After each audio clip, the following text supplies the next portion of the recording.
തിരുവിഷ്ടം പോലെ നോമ്പതു നോക്കാനും പാപം മായാനും യോഗ്യത ഞങ്ങൾ കേകേണം. നോമ്പിൽ നിന്നുയരും വാസനയിമ്പകരം നോമ്പാൽ വാനേറാം എന്നോതിടും ഏലീയ. പൂർവികമവകാശം നാം പ്രാപിച്ചിടുവാൻ നമ്മുടെ രക്ഷകനി നോമ്പിനെ ആയുധമായി നൽകി.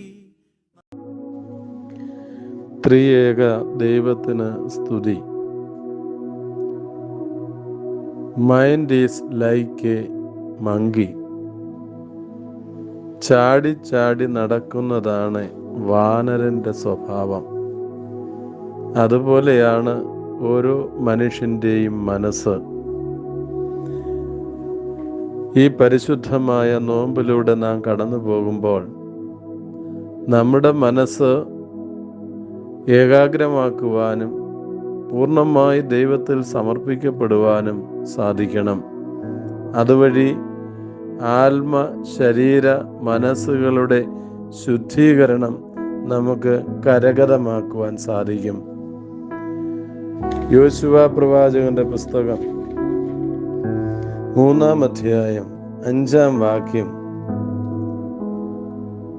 പിന്നെ യോശുവ ജനത്തോട്, നിങ്ങളെ തന്നെ ശുദ്ധീകരിപ്പീൻ, യഹോവ നാളെ നിങ്ങളുടെ ഇടയിൽ അതിശയം പ്രവർത്തിക്കും എന്ന് പറഞ്ഞു. ശുദ്ധീകരണത്തിന്റെ ആവശ്യകത എത്രമാത്രം പ്രാധാന്യമുണ്ട് എന്ന് ഇസ്രായേൽ ജനത്തെ യോശുവ പ്രവാചകൻ പഠിപ്പിക്കുകയാണ്.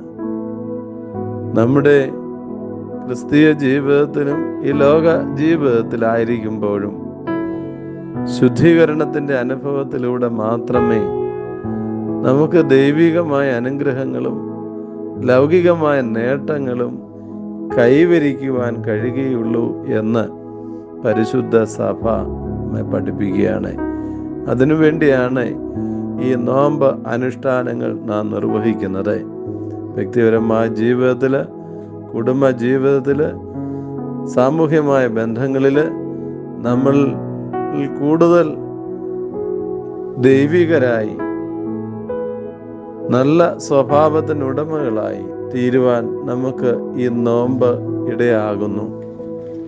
ജീവിതത്തിൽ ഉണ്ടാകുന്ന ദുഃഖങ്ങളെ പറ്റി ഒരു ശിഷ്യൻ ഗുരുവിനോട് ചോദിക്കുമ്പോൾ ഗുരു കൊടുക്കുന്ന മറുപടി കഴിഞ്ഞ ദിവസത്തെ ദിനപത്രത്തിൽ വന്ന ശുഭജന ചിന്തയിൽ നാം കണ്ടിട്ടുള്ളതാണല്ലോ. ഗുരു പറഞ്ഞു കൊടുക്കുന്ന മറ്റൊന്നുമല്ല,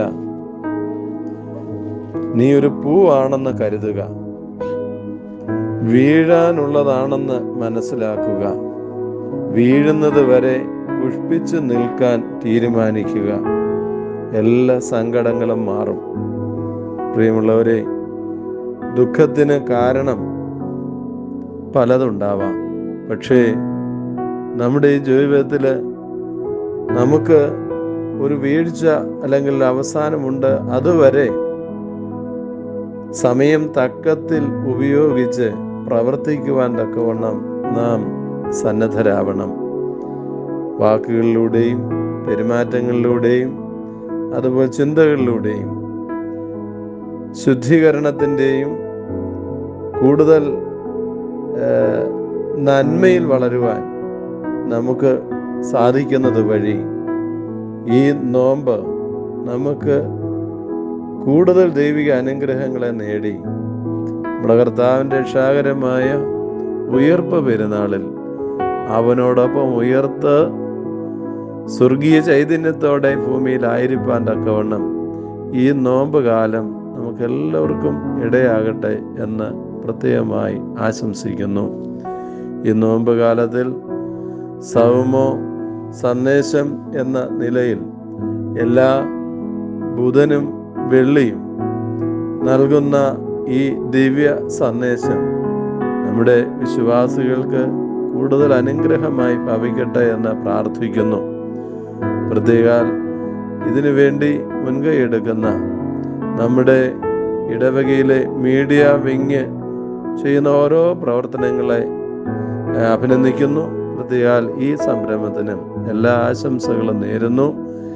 ഇതിനുവേണ്ടി അധ്വാനിക്കുന്ന അടയിലെ അനീഷിനോടും തുമ്പയിൽ അരുണിനോടും ഉള്ളതായ സ്നേഹവും നന്ദിയും അറിയിക്കുകയും ചെയ്യുന്നു. എല്ലാവിധ പ്രാർത്ഥനകളും നേരുന്നു. എല്ലാവർക്കും ഈ വർഷത്തെ നോമ്പ് കൂടുതൽ ദൈവ നിരൂപികളായി തീരുവാൻ ഇടയാകട്ടെ എന്ന് ആത്മാർത്ഥമായി ആശംസിച്ചുകൊണ്ട് എൻ്റെ വാക്കുകൾ ചുരുക്കുന്നു. ദൈവം നമ്മെ അനുഗ്രഹിക്കട്ടെ.